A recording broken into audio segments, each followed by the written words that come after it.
Hi, it's John from Crafts by John UK. Today I'm going to demonstrate how to create an interesting colour blend edge for a card. This is something that's useful on multiple projects. A piece of white card that you've done some central focal stamping on and colouring maybe, or a patterned piece of paper that you've used as a background for a card. This technique just gives you an interesting edge for a card project, and it's done using 3 different colours. I've got 3 different Distress Oxides, a pink, a blue and an orange, and I'll show you how to create this lovely blend that gives you a really nice kind of focal point for the edge, but doesn't detract too much from your main centerpiece on your card. So if you're interested to see how I do this just with inks and smoothies, stay tuned.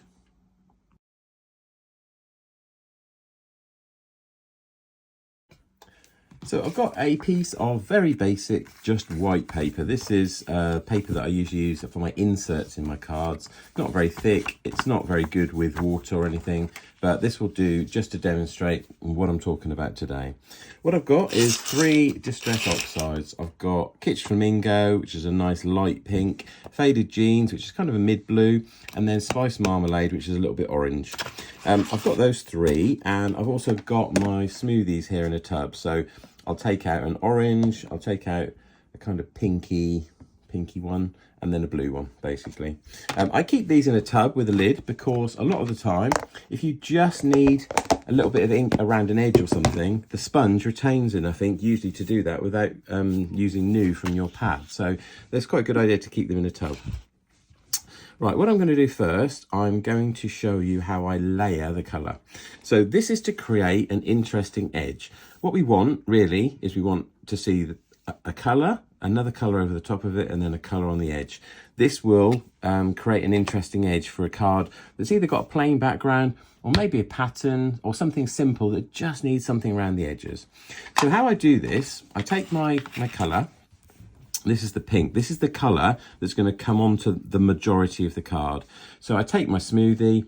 I'm very close and zoomed in here. I'm trying to let you guys really see what I'm doing. So I'm getting some ink on the smoothie, and then I'm sort of dabbing, but I'm dabbing mainly off the card to start with. So I'm just going very gently around the edge. I'm not pressing very heavy because I don't want to get it too deep and too dark.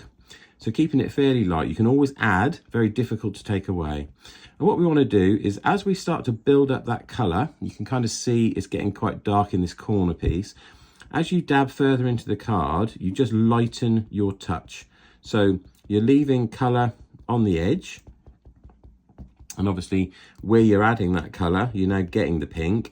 But as you sort of stray onto the card, you just lessen the pressure on the sponge. And it kind of builds up the layer, and you end up with, obviously a darker colour on the edge, and then a kind of faded out effect onto the body of the card. This is what we want, because that will look nice on a finished card when we complete with the other colours. Don't forget, turn your sponge around as well, because there's probably ink on the other side. You tend to kind of work in the same pattern with the same gesture. You're taking all the ink off one side of the sponge and not the other. Okay, that will probably do for our pink layer. Apologies if you can hear my little dog barking because people outside. So let's put our pink away for a second, and then take our second colour. This blue, what we're going to do now is we're going to do a layer of blue that doesn't come all the way across the pink. So this gives it that kind of depth. It will also meld these 2 colours together. We'll end up with a kind of purple on the bit that the pink and the blue are on, and then a little bit of blue will stray into the area that's just pink. But it kind of creates depth, and that's what looks good on a card. So again, take your smoothie, get some ink on it, and again, start off the card. Because if you go straight onto the card with the smoothie full of ink, you're going to end up with a big round blob. So start off your card just to take the excess, and then stray again gently onto the edge of the card. Hardly any pressure. So I'm just bobbing it around. I'm kind of rotating it, turning it a little bit here and there, just to get a little bit of colour on the edge. So we want to darken that pink slightly, because that gives us a bit of depth. But we don't want a solid colour, we don't want a solid line, because that's going to be too harsh and it's going to kind of ruin the effect. So you can kind of sense as you're going whether you've done too much, done enough. And again, it kind of depends what you want. You can, if you want to darken a particular area, you can do a gentle kind of brushing motion, but I tend to usually stick to daubing because that kind of gets a more even and a smoother approach. So I would do a layer of the blue. I'd then put my blue away for a second, go back to the pink. Don't put any more ink on the pink, but then just go over what you've done with the blue with a pink. And what you find this does, it just tends to smooth it out a little bit. You tend to get a little bit more of a blend between those two colours. So look here, that's quite harsh. If I kind of go over that a few times, you'll see that will just kind of tamper that down.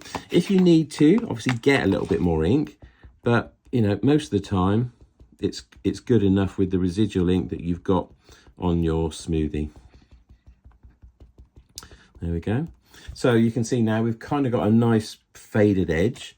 And the last thing I would do, again, I would go over just with the blue, just with the residual ink, just to kind of tidy that up.